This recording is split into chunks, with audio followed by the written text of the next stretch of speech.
Ang sinungaling, kahit magaling, nabubuking din sa huli. Panoorin nyo ito. Mahigit 5,500 flood control project ang natapos na at marami pang iba ang kasalukuyang ginagawa sa buong bansa.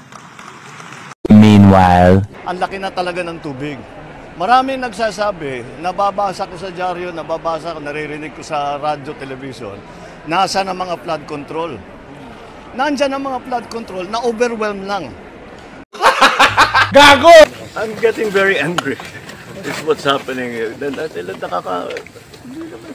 paano naman? Wala talaga. 220 meters, 55 billion. Completed ang record ng Public Works. Walang ginawa. Kahit isang araw hindi nagtrabaho. Wala. Wala kang makita. Puntahan ninyo. Wala kayong makita kahit na ano. Tuloy-tuloy ang pagbaha doon sa kabila. So, yes. Sir? Oh. Sir?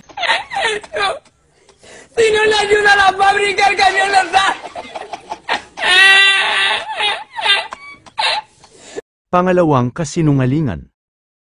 Sa nakaraang 3 taon, halos 22,000 silid-aralan ang nabuksan na. Hihigitan pa natin ito dahil talagang nakakaawa ang ating mga mag-aaral. Hindi na natin dapat nabibitin ang oras nila sa klase dahil sa kakulangan ng classroom. Katuwang ng pribadong sektor, sisikapin nating madadagdagan pa ng 40,000 silid-aralan bago matapos itong administrasyon. Meanwhile, Let me go to classrooms. Ilan na po ang nagawang classroom ng DPWH for 2025? At ilan po yung projected na magagawa po ninyo for 2025?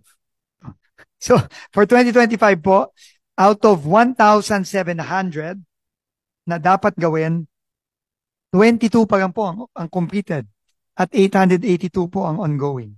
putang ina. Putang ina ko. Putang ina kayo. Putang ina mo. Putang ina mo. Putang ina. ¡Tú me la mamita que me cayó el suelo!